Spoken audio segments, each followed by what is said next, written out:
assalamu aleykum. Mi salmini kala ndema hewtuɓe ɗo hannde. Mi salmini kala ɓiɗɗo Guinée ka woni nder aduna Allah fof.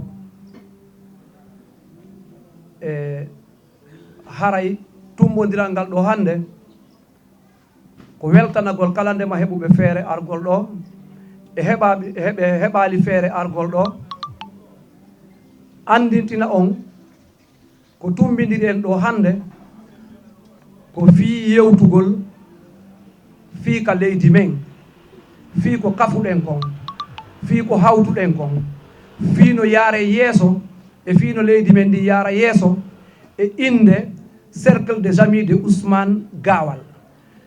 Kala ndema faalaɗo yo lagine yaaru yeeso, haray meɗen weltanimo, meɗen faala andude fi makko, meɗen faala yo andu fi amen. min wi on onon ko saɗi mon ko tooli hiɗon weltana haray ɓe hewtana e programme ji luttuɗɗin. En tant que président cercle des amis de Ousmane Gawal, miɗo wiye Mouhamadou Saliou Ba leymiro wareya, mi tolni on, mi weltanike on, mi weltori on, mi weltani kala ndema ka Guinée joni. haray meɗen jonni on kala kadi ko faala ɗo wattude men e feere e kala ko faala ɗo men landade ko ɗum ɗon tumbidiri en ɗo. mi jonnay noon secrétaire général de l'organisation kañumma e secrétaire général on ɗo ha ɓe hewta e membre de bureau cercle des amis de Ousmane Gawal fof. haray salminama weltanama. haray mi artay e mon sine ɓi seeɗa. assalamu aleykum taala barakatu. aray mi salmini mo kala e ndemo e yettore mum. aray no président o makri ɗon aray meɗen soyti bienvenu mo kala e ndemo e yettore mum heɓɓe feere ar ɗo ɓen eɓe howtallo ɓen.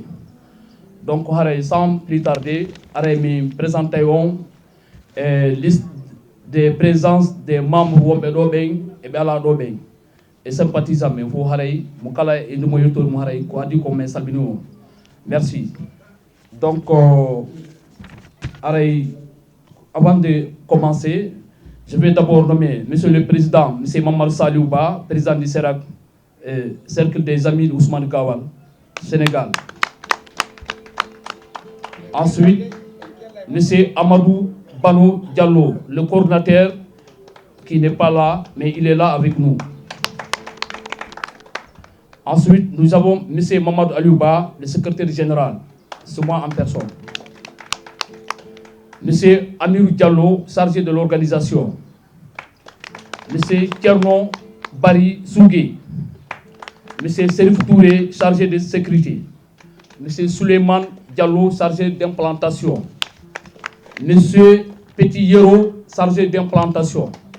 M. Mamadou Saliou Diallo, chargé de com. M. Moumini Sal, chargé secrétaire adjoint. M. Awa Diallo, Madame Awa Diallo, secrétaire adjoint. M. Ablaye Diallo. Donc, les invités, nous avons M. Ablaye Diallo, Belgique.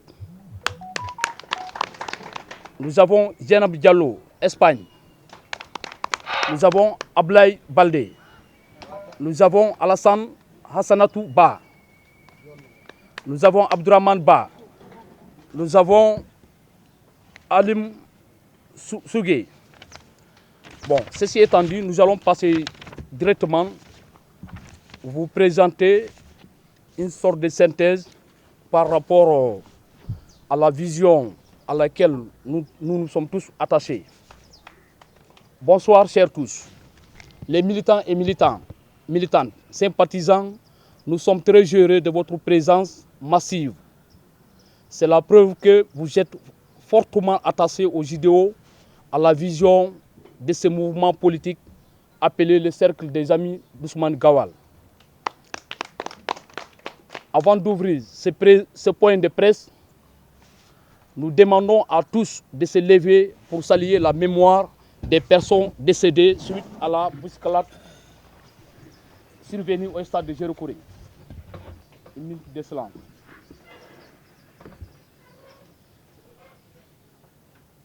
Je vous remercie.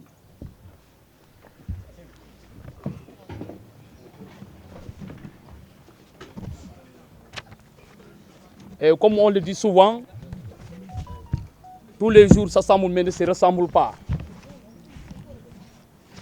Cela veut dire quoi? lors de la dernière réunion hebdomadaire de l'IFDG à Conakry, où M. Youssouf Fofana a évoqué la prochaine tenue du congrès auquel il sera exclu totalement la candidature de M. Ousmane Gawal Diallo. Or, M. Gawal a les mêmes droits, a les mêmes obligations que tous les autres membres et sympathisants, y compris M. Seloudalen Diallo. Cela s'appuie sur les dispositifs en cours, en vigueur en Guinée. Le 1er juin 2022, en guise de le tribunal de la première instance de Dixon a ordonné la réintégration des membres du ministre Ousmane Gawal Diallo au sein de l'IFDG. Le juge dit ceci: avoir appliqué les dispositions des statuts et du règlement intérieur des partis, tout comme celles du Code civil et Code de procédure civile. Selon les dispositions en vigueur, relativement aux articles suivants. L'article 51, les sanctions doivent être prises sans complaisance ni parti prise contre tout militant ou responsable de l'IFDG. L'article 51 rajoute que la sanction doit être proportionnellement à la gravité de la faute. Dans les cas de figure concernant M. Ousmane Gawal Diallo, selon le juge, le parti IFDG ne pouvait en aucun cas le suspendre, mais pas l'exclure de l'IFDG. Donc, M. Ousmane Gawal Diallo reste et demeure maintenu, disposant tous les droits, comme les membres et les sympathisants ayant les mêmes droits à y participer lors de la prochaine tenue du congrès. Ceci étant dit, c'est juste pour vous dire, encore une fois de plus, si nous nous sommes réunis ici aujourd'hui, ce n'est pas forcément nous nous sommes attachés à la personne d'Ousmane Gawal Diallo, mais plutôt c'est par rapport à la vision, par rapport aux objectifs, par rapport au programme qu'il incarne. Donc, nous osons espérer que nous, Guinéens, aujourd'hui, nous devons départir de la population pour incarner davantage ce qu'on appelle la citoyenneté. Parce qu'il faut qu'on arrive à distinguer un citoyen et une population, et une personne habitant dans un pays. Un citoyen, c'est celui qui dispose, c'est celui qui reconnaît ses droits et ses obligations. Donc c'est lui qui participe à l'organisation et à la gestion pour le bien-être de son pays, de sa nation, et ainsi de suite. Donc, la politique constitue aujourd'hui la pièce maîtresse pour la population, essentiellement pour ceux dont j'ai fait allusion, c'est-à-dire, entre guillemets, ceux aujourd'hui qui se distinguent dans la catégorie des citoyens. Donc, sans plus tarder, j'invite tout le monde à rejoindre à ce mouvement, à constituer un blocus pour qu'on puisse vraiment faire passer notre mot de passe, à savoir que le droit soit dit, que le droit encore soit dit, vive la justice, vive la République, vive la refondation de l'État guinéen. Je vous remercie. aray on accay hakke nane mi hiwrike on joni mi yewtay on ko ɗum mi woni on e yewtude min hande Sénégal ɗo hiɓe jaɓinmi wadde président cercle des amis de Ousmane Gawal, min kadi miɗo jaɓi wonde président cercle des amis de Ousmane Gawal. Ko honɗum noon jaɓininmi ɗum, min mi yiɗa Ousmane Gawal, mi falaka Ousmane Gawal, mi weelaka Ousmane Gawal. Ko Guinée intéressimi miɗo darde Guinéenɓe ɓen kala nde ma yaltinɗo hunde nde mi tañƴini, nde hunde si nde jokkama nde nafa e Guinéenɓe ɓen, mi iwtira e ɓaawo makko mi wallamo fi yo avance. Kala ndema kadi wawɗo moɓidirde Guinéenɓe ɓen tawa ɓe wawata wadde leƴƴi tawa o wawa yadde yimɓe ɓen fop, hilan andi ko on ɗo wawata gollude Guinée. E ko hikkiti ɗon kadi parti politique kadi sa woni e nder parti politique no woodi règlement mo windata naɓa tribunal e ministre de l'intérieur e kalandema duwaɓe ñawude ɓen ɓe ñawa kaydi ma ndin ha ɓe heɓa koɓe hooli e mayri si ɓe validandi si tawi woni a waɗay goɗɗum e nder on parti ko sariya on wi'i kon a dartay ko windunoɗa ka kaydi ton kon kala ko wiwnoɗa ton kon ko ɗum ɗon rewata e mum kadi fiya waɗu goɗɗum hara heɓay valeur kala ko waɗɗa tawi rewa ko windi ka kaydi ton kon haray ko waɗɗa kon wona gonga donc joni noon si tawi woni goɗɗo naati e parti kala parti mo natuɗa wano ni mi woniri ɓaawo Ousmane Gawal noon simi naati tawi ko parti waɗa mi woni nder ton kanko o jeeya parti on fi yaltin haray kalandema komin woni e wadde ɗo kon ko fi programme no lagine moƴƴira haray meɗen invite jama on fop meɗen hiwro kalandema guinéen jo ka wontire nder aduna on ndu noddandu men noddi ɗo ko enen fof men noddani noddandu haray ɗen wawi pasude membre ɓe luttuɓen aren kalandema ko goɗɗo kadi faala en landade ko anduɗen kon en yettomo ko en anda kon kadi siɗen andi anduɗo en tindinaymo honto on tigui woni haray ɗen wawi jonnude parole on goɗɗo go أعوذ بالله من الشيطان الرجيم بسم الله الرحمن الرحيم aray ko adi adi ko mi salmini fuu kala seeniɓe ɗo fiingal tumbodiral o parti mo faalaɗen joɗɗinde wiyeteɗo sirak de l'IFDG Ousmane Gawal haray mi salmini kala militant et sympathisant mi salmini le président et le secrétaire chargé de l'organisation et le secrétaire général on fof on salminama min ko Alhassane Ba jibinande telimile jooɗiɗo ɗo e nder leydi Sénégal no dooma arsike muɗum haray komin yii e ɓaawo monsieur le ministre Ousmane Gawal kon ko ɗum woni komin jokkirimo min jokkiralimo darde makko min jokkiralimo ngargi makko min jokkiralimo fii meɗen ñakki dépense non min jokkimo par ce que meɗen daari men tawi si o wallitama ko faalaɗen ko en heɓay ko sabu ɗum ɗon woni komin immi fi jokkugol mo min adda kadi yimɓe fi jokkugol mo fi yen heɓu doole donc haray Ousmane Gawal Diallo inchallah e jour ji arani ɗin en wallitotomo o hetta parti on si tawi ko ɗum Allah hoddiri minen noon o parti ɗo d' abord ko berseɓɓe min atti wernude o parti ɗo teddugal e moɗon min werni Soso e Maninka e tous les Guinéens ala mo min acci ɗo donc fewno ndelere ɗo ni yon suti ko fewndi kon ka meɗen yen duwa heɓude parti mo andan ɗon hoore mon on ɗon janggo o wawa darade fi hewtingol en ko falɗen hewtude ɗon donc haray mi salmini fou miɗo encourage kadi fou mo be yo wattan yiila e o parti ɗo andi ton gonga kanko ɗo woni fenade ala ɗo gonga kanko ɗo woni donc en fof ko en wakkilo donc mbara o birin haybu ntangal ni Alassane Ba fule nun Sosé berse nun toma mbara o birin haybu wama fule nun Sosé nun berse wo birin wo wakaso wo Ousmane Gawal wo hammali ala ko aka parti IFDG masoto donc mbara wo birin makkandi ala ko wonaka wo birin ngafa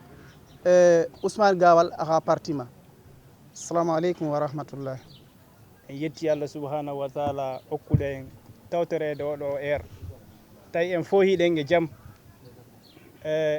en salmini makko baɓe men seyniɓe ɗo ɓen wano ɓeɗo babiraɓe men no nder ga neniraɓe men no nder ga kawiraɓe men no nder ga hara en min komi ƴettata ɗo konngol komomi Gawal avant tout d' abord ko Kumbiya woni kamen indan ko Abdourahmane Diallo meɗen tawa ka IFDG depuis law lagine ton ha men ari ga kadi komin innata jama on koyoɓe aru ɓe walla Ousmane Gawal sabu so wallama o foolay ko gorko Ousmane Gawal ko gorko Suusa yo wiyete nanu dangi bara sosai khaibu na kaina be Jibril Anji sila mari khaibu donc parti na moyiriki birin ha parti nara fule be mara sosai be mara maninka be mara birin nam be ara Ousmane Gawal birin ha Ousmane Gawal nara Guinée nara donc assalamu alaikum wa rahmatullah wa barakatuh. Mi ko Diallo Mohamed Abdoulaye ko extérieur mi woni ko mi huwondirɗo Elage Ousmane Gawal na ka parti FDG mi wonno ko sabu maɓɓe mi natiri toon e ngal e hoore komi natiri e nder FDG aranum mi yaali woni soobe koye ngal mi yi soobe on tigi e nder parti on komi hewti ɗo mi yewtidi e représentant parti représentant Sérac gon ɗo na ɗo mi woni ko ha Sali Bour kono mi wakkile no mi hewti ɗo ɗum no fanɗi ko wawete waɗande en fof président Ousmane Gawal haray jama seniɓe ɗo ɓen fof no weltana e litto wonta facile goy kono na impossible kadi jama on koye wakkilo hande si yayi ɗo enen arɓe ɗo ɓen fof mo kala yawɗo yewtidi e ɗimmoɓe mum ɓen goto ala ɓaawo ɓeeɗa somi wi ɓeeɗa haray fof no andi ko fiyoɓe moni wolde jama on ko woniri toon ko kulol mo kala falaka afisade kono mo kala fof découragé ko yaltingol hoore mum e jama on inna min mi tawaka yimɓe ɓe yiya ɗum ko ɗum yimɓe ɓen huuli sino min ɓe mi yewdi ɗen fof gila Europe mi yaha e Belgique mi ara e Portugal mi ara e nokkel fiiɓe mi yewdi ɓen fof ala wonani ɗo parti ko ɓe mawɓe ardi kon parti mo mawɓe ardi kon ko parti ko président Ousmane ardi kon hande jama on woni e mum kono ɓayi haray hiɓe moƴƴini clan goto susta wowlde sa yalti a wowli ko minorité um a wowlay tun fof yennama ɓay noon ɗen andi no wawɗen goto men yiɗa mawɗo mum yo hewte kono jama on wakkiloto mo kala suusay yaltude affice o si jama on affice fop yalta e affice o kono si yimɓe ɓen no yiɗi kono ɓe suusali yaltitude goto wawata e wata folde koye yaltitu affice o ɗen ɓe yenna si ɓe aybinayi ɓe aybida kono ɓe yennoɓe ɓen aybinayi ɓe naafi ɓen kadi no ɓaawo mawɗo on ngoy donc ɗum mi inni hande yomi hewtu ɗo yiiden e suusinen jama on fof iwen ka ley baape yaltiten holle jama on koye goto donc nagan sama nafari mbara tara mbore ngunja kay bo nagan fan déplacer naka fa on yire o mbara to afanna nondina ngambira mais wule to so affaire yama abara gwera mina kuy donc ala no wadi ala ka sembe fiama ala ka naka wonnaka yaagi on boruma inu sene simenge okay. Assalamu alaikum rahmatullah haray jama ko hewti ɗo kon fop weltanama haray mi attoto mi peranto indande ko min Amirou Diallo premier secrétaire chargé de l'organisation Sérac Sénégal on haray jama ko arɗo ko fop eɓe arani fof miɗe weltani ɗum eɗen encouragé ɗum amuɓe arde ɓe yo ɓe aru ɓe anda enen wonɓe wadde lité ɗo ɓen ko fimen en fof wonde wadde lité e wona contre personne ko wonɗen ko contre non démocratie ko parti IFDC te ɗum noon inchallahu e waɗa lité ha hetten gonga men o ka nder IFDC jama fopp no hiwra assalamu aleykum rahmatullah. Je salue tout le monde et bienvenue à tout le monde, hein? C'est comme ça, hein? Je suis heureux d'être là et je suis heureux d'être là parmi vous. Vous savez, nous sommes des acteurs des réseaux sociaux. La plupart du temps, on parle seul, on n'est pas tellement habitué au public. Donc, ce qui est sûr et certain, c'est cash. Le message, j'ai pas beaucoup de choses à dire. Le grand frère qui est là, il a fini de tout dire. Sérac IFDG. La plupart qui sont là, vous m'avez vu et on s'est tous vu comment on se battait Donc on n'a pas à faire de commentaires, on n'a pas... Il y a du bruit là. On n'a pas à dire que... il est ordonné Ils ont été ordonnés que la réunion devrait pas. Continue. D'accord. Donc on n'a pas besoin de dire à qui que ce soit la motivation qui nous anime. Si on n'aime pas tous la Guinée, on ne serait pas assis ici. Donc CERAC UFDG, c'est... Bon, c'est pas grave, c'est une réforme, au fait, c'est une modification, une nouvelle vision que nous devrons tous suivre. Il ne s'agit pas de se mettre à côté, il ne s'agit pas de dire que oui, mais Hersay, tout le monde est fatigué de tout ce qui est en train de se passer. La lutte politique, c'est arrivé à quelque chose. Mais quand on fait la lutte politique et que chaque fois c'est la même chose qui se répète, il faut se poser la question, qu'est-ce qui ne va pas? Et surtout, il faut accepter, personne n'est génie parmi nous. Nous sommes des êtres humains. Si vous ne parvenez pas, ce n'est pas vous seul, d'autres personnes peuvent parvenir. Ou bien, en escaladant une montagne, hein, on peut se fatiguer, on peut venir vous pousser. Ou si vous ne pouvez pas, vous cédez la place à d'autres. Aussi simple que ça. Donc, ce que le grand frère a dit ici, c'est clair et net pour tout le monde. Beaucoup de gens sont fatigués et beaucoup ont compris que la réalité est en face de nous. Bon, les gens sont cachés, les gens ont peur des injures. On n'a pas peur des injures. Ça, c'est de l'eau. Aussi simple que ça. On boit ça et puis on passe dessus. Ce qui est sûr et certain, la vérité, le monde l'a su et que le monde va se battre pour que le président Ousmane Gawal Diallo, CERAC UFDG, reste là pour la Guinée. Aussi simple que ça. Donc, je ne veux pas trop monopoliser la parole. C'est tout ce que j'avais à dire. Si j'offense certains, je m'en excuse. Je suis un enfant. Ce qui est sûr et certain, qu'on a tous compris, comme l'a dit mon pote Païkou, même famille, yeso. Donc c'est ça quoi. Merci beaucoup. Koko min non comme min mamadiero si inna ma yita sadaka miti sadaka hore am Ousmane Gawal lamo lagina. Parce que ko hondum wadi Ousmane Gawal ko neddo nundudo, ko neddo fewdo, ko neddo jongandal, ko neddo mo andiranta hore ma yimo yidi Guinée on fo. Min non mamadiero mi daari mi tawi tigi on jokku andudo jokku susudo bon haray ko dum wadi mi mobilise sonnabe be yidon do fof be andiranta hoore ma no wonde sukabe finube famube